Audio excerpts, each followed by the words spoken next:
Buenas tardes, buenas noches amigos, les saluda Alex Rojas y esto es The Pit Stop Show, empezando esta temporada de la Fórmula 1 del año 2026. Estamos aquí continuando lo que dejamos a fin de la temporada pasada con nuestro podcast ya en video. Juan, saludos. Saludos Alex, como tú bien dices, empezando un nuevo año, nueva temporada, contento, emocionado de lo que va a pasar este año. Bienvenido a la nueva era. Tenemos un año bien complejo para los nuevos seguidores, un poco diferente para los que ya llevamos un tiempito siguiendo la Fórmula 1, nuevas regulaciones, nuevo equipo, nuevos pilotos, así que vamos a disertar lo que nos espera esta temporada, Juan. Sí, definitivamente hay mucho que hablar porque hay mucho cambio que va a pasar esta nueva temporada.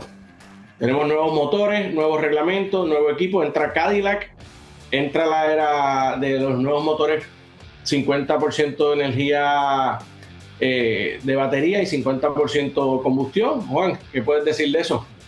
Este nuevo reglamento, pues sí, como tú bien dices, tenemos una Fórmula 1 que por primera vez es un 50 y 50. El motor de combustión interna pasa a no un segundo plano, pero es menos relevante que lo que era hasta el 2025. Así que pilotos, ingenieros, fanáticos, tenemos que acostumbrarnos a una nueva era de competición y vamos a estar pendientes de las nuevas cosas que van a pasar con ese tipo de motor. Se eliminó el MGU-H y solamente nos quedamos con el MGU-K, que tiene una relevancia mucho más importante este año porque es el encargado de recuperar toda esa energía que necesitarán los monoplazas para poder competir. Sí, no estamos hablando de una evolución, estamos hablando de una revolución, que es lo que ha hecho la FIA. Y queremos hablar un poco más de esto. Los pilotos no están del todo satisfechos, ha sido bien cuesta arriba para ellos, si bien para los pilotos y para los equipos. Todos estos cambios y con situaciones como la que vamos a hablar más adelante de lo que está sucediendo en Mercedes, Ferrari, Aston Martin. Uh-huh. Como bien dice, llega un nuevo equipo que es Cadillac, que a todos nos ha sorprendido, no tanto por su desempeño o por lo que ha logrado en cuanto a tiempo y el pecking order, pero ha sido un equipo que hasta ahora nada le ha fallado. Y tenemos equipos como Aston Martin, veteranos, que todo le ha fallado. ¿Qué piensa aquí su desempeño en esta temporada? Como tú bien dices, tenemos que acostumbrarnos ahora a decir que son 22 pilotos en la parrilla, tanto tiempo hablando de 20 con la entrada de Cadillac. Para mí, me imagino, tú dirás tu punto de vista, pero Cadillac, no sé si es que estamos manejando expectativas, pero lo ha hecho muy bien. Oye, no van a estar al frente, por lo que hemos visto en los pruebas de pretemporada, pero para ser un equipo desde cero nuevo, lo han hecho bien. Han corrido y tienen mucho millaje sin tener muchos problemas. Y me ha impresionado cómo lo ha hecho Cadillac. Sí, yo pienso igual. Fue un equipo que aunque estuvo mucho tiempo tratando de entrar a la Fórmula 1, yo creo que fue hace como 11 meses que le dieron el go ahead. Sí. Y montaron un equipo desde cero, todo menos el motor, es realmente admirable. Uh-huh. No nos cambia únicamente el motor en el reglamento. ¿A dónde se nos fue el DRS? Pues se elimina el DRS. El Drag Reduction System, que era un sistema que los pilotos podían utilizar en ciertas áreas determinadas de la pista por la FIA, cuando estuviesen a un segundo del monoplaza al frente de ellos, ya se elimina, se nos fue. ¿Y qué lo reemplaza? Pues ahora tenemos el Active Aero. El Active Aero es la nueva forma donde no solo el alerón de atrás como en el DRS, uh-huh, el que sufre una alteración, sino que el alerón delantero en dos modos.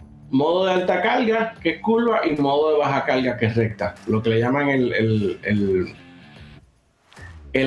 Active Aero Mode. Juan, hablaron un poquito del Active Aero Mode y los dos modos y lo que has podido en los Como tú dices, nos despedimos del DRS, que lo tenemos en la Fórmula 1 desde el 2009. Para el DRS, se introdujo más bien como para hacer los adelantamientos más cómodos, más fácil. Pero en este nuevo reglamento eso se elimina. Sí seguimos teniendo un sistema de DRS, porque el Active Aero, cuando los autos van en línea recta, no solamente como tú bien dices, el ala trasera se abre, sino la delantera también es un DRS porque es para botar el drag, pero no se hace como para adelantamiento, es para que el auto sea más cortante sobre el aire, sobre el viento y el motor no se esfuerce tanto y no gaste tanta energía de la batería, que es tan importante para este nuevo reglamento. Tenemos dos Sí, modos. Straight Mode, lo vas a ver donde los carteles, lo van a ver en el cartel, en las pistas, usualmente donde estaba el cartel que decía DRS, ahora se sustituye por un cartel que dice SM, Straight Mode. Cuando van los autos en línea recta, los dos elementos se abren, el trasero y el delantero, y cuando el otro modo, cuando frenaban, sigue siendo igual que el DRS, al aplicar el freno, se cierran los alerones y el monoplaza pasa a ser corner mode o attack mode. Y vuelve y tiene toda la fuerza, el downforce que necesitan para entonces competir en las curvas. Tenemos que acostumbrarnos un poco a eso. sí, ¿no? Y los pilotos van a estar necesitando manejar eso durante toda la pista, más manejando el manejo el rendimiento de la batería. Recordemos que la batería se recarga durante la carrera de varios modos. Y esos modos van a cambiar totalmente la estrategia de los equipos. Inclusive se dice que además de un estratega de carrera, los equipos van a tener un estratega de batería. De batería, sí. Hay que estar constantemente monitoreándola, cuándo desplazarla, cuándo no, cuándo guardarla según tu posicionamiento en pista y según lo que quieras lograr. O sea, antes había que manejar los neumáticos, antes tú conducías manejando y cuidando los neumáticos, ahora tienes que conducir manejando y cuidando los neumáticos y la batería. Es un poco con todos los que quizás hemos conducido un carro de golf eléctrico. Nos damos cuenta que mientras pisas el acelerador, el carro arranca y tiene su velocidad. A la que sueltas el acelerador, se siente como que el carro de golf empieza a frenar por sí solo. Es un poco lo que está pasando este año con los autos de Fórmula 1. A la que el piloto suelta el acelerador, el motor empieza a regenerar la batería. Por eso que vamos a escuchar mucho más el término de lift and coast este año para esos propósitos, para recargar la batería de los monoplazas. O sea que ya los pilotos no van a llegar al final de la recta y empezar a frenar. Van a soltar el acelerador mucho antes para poder empezar a cargar la batería y tener batería suficiente para salir de la curva. Y de igual manera hay otro modo de cargar la batería, que además del lift and coast, levantas, ¿cómo les explico? Además de utilizar ese lift and coast, a veces los pilotos van a querer acelerar más el motor para mandar esa energía adicional de calor hacia la batería. O sea que están acelerando no para ganar velocidad, sino para generar más carga hacia la batería. O sea que tienes que decidirle cuándo quieres correr más, cuándo quieres gastar más combustible y tiempo para cargar esa batería o hacer el lift and coast. Sí, como hemos dicho, es bastante complicado este año porque, como tú bien dices, quizás curvas que eran en tercera, cuarta marcha, este año serán en segunda o en primera porque los pilotos van a querer mantener esos RPMs, las revoluciones del motor bastante altas porque esas mismas revoluciones son las que te están generando electricidad y cargando la batería. Así que vamos a ver carreras bastante diferentes este año, pero son una de las cosas que nos gustan, que nos mantienen intrigados a ver qué va a pasar este 2026 en la Fórmula 1. Vamos a seguir, ya que te hablaste de mantener los RPMs por cuestión de aceleración y revoluciones y cargar la batería. Al eliminarse el MGUH, ¿qué significa esto? Ya los monoplazas no tienen manera de cargar ese turbo para tener una arrancada más fuerte en la salida. ¿Qué están haciendo las escuderías? Tienen que acelerar el auto, lo vimos en las pruebas de Bahrein, que tienen que acelerar el auto en lo que carga ese turbo para entonces tener la arrancada fuerte. Esto ha causado gran controversia porque los equipos están preocupados que dependiendo de cuán rápido cargue un monoplaza o el otro, puede haber muchos accidentes en la salida, al nivel tal que la FIA está considerando modificar el tiempo y el reloj de salida para que ese tiempo de recarga sea un poco más prolongado y menos... sea menos riesgoso la salida. Cuéntanos, Juan. Sí, como tú dices, al eliminarse el MGUH era el encargado de capturar los gases térmicos del motor y redirigirlos hacia el turbo y la batería. Al eliminar eso, no hay forma ahora mismo, como hasta el 2025, que el turbo se mantenga precargado. El MVH mandaba un poco, el turbo tenía un pequeño motor eléctrico que el MGUH se encargaba de enviar un poco de energía ahí y mantenía ese turbo ya precargado. Además que cuando arrancaban, parte del curse o de batería ayudaba a mover las ruedas del auto, como un carro eléctrico, como un Tesla o cualquier carro eléctrico, que cuando las arrancadas son bastante fuertes porque tienes el torque instantáneo. Este año eso no existe. No hay forma de precargar el turbo y la batería solamente entra después que alcance los 50 kilómetros por hora. O sea que la arrancada de cero es puramente motor de combustión y turbo. Entonces la única forma de cargar el turbo es con los gases del motor. Así que los equipos se estiman que algunos equipos tienen que estar hasta 20 segundos acelerando el motor para que esos gases precarguen el turbo, pero tampoco clipeen la batería. Es un proceso complicado porque mientras más tú aceleras el motor estando quieto, esas revoluciones van cargando la batería. Pero si la batería está en 100, tienes que evitar el super clipping, pero tienes que cargar el turbo. O sea, es un procedimiento bastante complicado. Y vamos a hablar un poquito más de eso, de la arrancada. Hemos visto que Ferrari ha logrado cosas súper innovadoras en esta segunda sesión de prueba, y una de ellas es esa. Se dice que ellos han implementado un dispositivo que ayuda a que ese tiempo de carga sea mucho más rápido.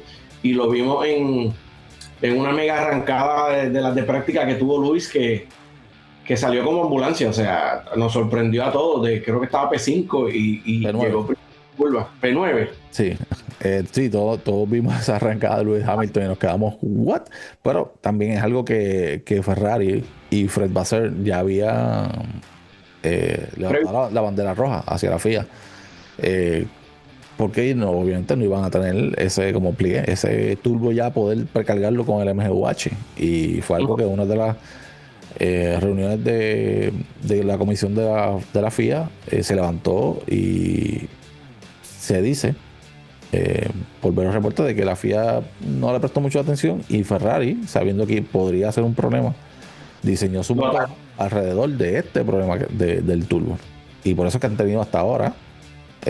No creo que dure mucho porque los demás equipos buscarán la manera de darle la vuelta, pero hasta ahora Ferrari, o los motores Ferrari, tienen una ventaja, por lo menos en la arrancada, y lo vimos bastante evidente no solamente en el Ferrari, en los Haas, que arrancaban muy bien también con motor Ferrari. De Ferrari dicen que trajeron al equipo de ingenieros de la WEC, que fueron campeones el año pasado. Pues hicieron lo propio y dijeron: espérense, vamos a traer los campeones porque nosotros no nos fue tan bien en la temporada. Sí, y el proyecto del WEC, o el WEC Endurance Racing, tiene muchas similitudes con el Fórmula 1. El motor V6 turbo, híbrido también. La única diferencia es que, o la diferencia mayor del WEC y Fórmula 1, es que en el WEC tiene una limitación de caballos de fuerza. O sea, no es un 50-50, pero tienes la experiencia de que esos motores tienen que durar mínimo 24 horas. Constante, y tienes constantemente la batería cargando y recargando, cargando y recargando. Así que la experiencia de ese equipo de WEC aparentemente ha sido bastante beneficiosa, por lo menos para el equipo de Ferrari. Sí, son casi 12 carreras de Fórmula 1 corridas En un solo día, sí. Otra cosa sorprendente, que a todos pensábamos que había sido una rotura, pero el rear wing, que hizo un flip de 180 grados, fue algo que a todos nos sorprendió. Creo que hay Ferrari está volviendo a ser Ferrari en thinking outside the box, pensando fuera de la caja e implementando los años que tienen como el equipo más antiguo de la Fórmula 1. Yo creo que fue astuto, y creo que todos los demás equipos, como dice lo mismo el Turbo, van a empezar a copiar ese tipo de cosas. Sí, definitivamente, como tú dices, hemos visto varias cosas de Ferrari que hace tiempo no veíamos. Usualmente estábamos acostumbrados, quizás los que llevan un poco menos tiempo viendo la Fórmula 1, ese tipo de cosas venir de Red Bull o de Mercedes. Recuerdo cuando Mercedes trajo el sistema del DAS, que podía cambiar el ángulo de la goma delantera con el volante. Lo empujaban y lo soltaban, y ahí cambiaban el ángulo de la goma delantera. Cosas así, uno se quedaba como que wow. este año los estamos viendo de Ferrari. Yo tengo dos teorías. Una, lo están haciendo y sí tiene su mérito, funciona, o lo están haciendo para desviar la atención sin mostrar realmente lo que tienen por llegar. Como que los demás equipos, como que miren, váyanse por este camino, pero lo que traemos después es mucho más grande que eso. Interesante la teoría. Vamos a ver, solo el tiempo dirá. Sí, early days. Vamos a hablar de las cosas controversiales antes de entrar en los méritos del monoplaza. Mercedes y su compression ratio. Si han estado escuchando que Mercedes está haciendo trampa, que son ilegales, que están haciéndole trampa a los demás equipos, a la FIA. Miren, lo que realmente pasó es que Mercedes encontró un reglamento que decía que la compresión del motor tenía que mantener una relación 16:1 con el motor frío en la arrancada. No sé si decía en la arrancada, pero el motor frío. La prueba se va a hacer en temperatura ambiente. Temperatura ambiente, no frío. Ellos encontraron una manera de utilizar unos metales dentro de su motor, entiendo que en los pistones, y esa compresión se expande con el calor ya 18:1, lo que decía que puede hacer 15 caballos más de fuerza, hasta 0.3 milisegundos por vuelta. No se ha podido mostrar nada. La FIA ha tratado de tomar carta en el asunto, no lo ha podido hacer de la manera agresiva que quieren los otros equipos, que es decirle a Mercedes que cambie el motor, porque esto paralizaría la temporada, porque no es Mercedes nada más, es Mercedes, McLaren, Alpine, Williams. Entonces, están jugando el juego político de cómo logramos que cumplan, pero sin incumplir. Sí. Algo así pasó con los Flexi Wings de McLaren y ese tipo de cosas. Pasaría, por ejemplo, con esto mismo que estamos hablando del alerón de Ferrari. Si funciona y le da una ventaja, es algo que nadie más pensó. Y es el mismo caso de Mercedes. El motor Mercedes, si funciona y pasa todo, fue algo que nadie más pensó. Pero he visto que ya los equipos no están empujando tanto.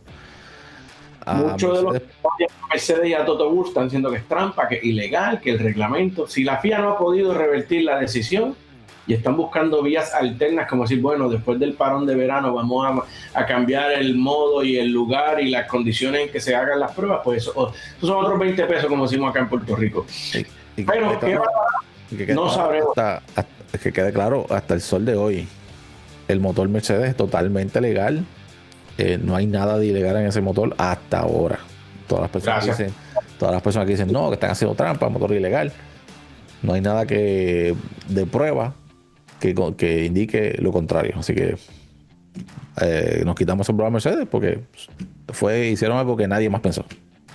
Y igualmente puedes tener esa ventaja en el motor, pero si tienes una desventaja aerodinámica, sí, claro, los demás equipos no necesariamente se pueden beneficiar de eso, pero a lo mejor Ferrari hizo algo con el alerón y el motor en la arrancada que puede contrarrestar. O sea, no sabemos. La otra controversia de las pruebas de Bahrein, que todos piensan que todos están corriendo su carro, su monoplaza, no al tope, no al límite. Todos piensan que todos están confundiendo a todos. Es parte del juego de la pretemporada. Es parte del juego de la pretemporada. Nadie quiere exponerse y mostrar todo su potencial, aunque yo pienso que en algún momento tienes que saber, no es imposible o es inconcebible para mí. Caveat, no soy ingeniero ni trabajo en la Fórmula 1, pero se me hace bastante difícil pensar que los equipos de Fórmula 1 se van a dar cuenta de qué pueden hacer en la clasificación de Australia. No, y llevar el carro al límite y que algo se rompa. Por eso. Que algo explote, que algo se quiebre. Más tolerancia, ok, sí que no corrieron, quizás no corrieron en Bahrein al 100% como lo harían en Australia Qualifying, pero por lo menos un 90%. Algunos equipos tuvieron que haber llegado. No todos pueden ser tan arriesgados de seguir esa teoría de no haberlo dado todo o no haber llevado el carro casi al máximo. Pero solo sabemos lo sabemos en Australia. Y es una pista que es muy difícil. Vamos a hablar un poquito de la evolución. Esta es la primera vez en 60 años que vemos algo de esta escala, donde la F1 experimenta y apostó a todo. Cambió el carro, cambió tamaño, cambió peso, cambió el tamaño de los neumáticos. ¿Qué está buscando la FIA? Pues la FIA obviamente está buscando carreras más reñidas, que una vez se defina la carrera con un vehículo, un monoplaza al frente, no se ponga aburrida la carrera. Y en circuitos difíciles de rebasar, pues que el carro sea un poco más cómodo de rebasar y tenga esa ventaja. Para mi opinión, los carros están espectaculares. Desde que los vi salir a pista en las pruebas, fue como que wow. Ya el carro se estaba volviendo un barco y creo que nos está remontando a lo que era la Fórmula 1. O sea, carros más ágiles, más pequeños, más cómodos. No tan solo cómodos, porque no son tan cómodos de manejar por lo que explicamos de la batería, pero creo que sí, que estamos viendo a la FIA yendo en la dirección correcta. Trataron de eliminar el peso y no fue tanto por el peso de la batería, pero si estamos buscando que el carro sea más efectivo, que estamos velando más por el planeta. ¿Qué piensas del carro nuevo, Juan, del nuevo monoplaza del 2026? Por lo menos, como tú dices, desde que los vimos por primera vez fue un cambio, ¿no? Fue como wow. Estábamos acostumbrados ya quizás a autos bastante grandes y quizás lo que nos llevamos viendo Fórmula 1 un poco más tiempo nos acordábamos de los autos del principio de los 2000, que aunque tiene un motor V10 que era un monstruo, pero era en tamaño, era bastante compacto y fácil de manejar. Aquí a Eli que quiere salir en el podcast. ¿Quién?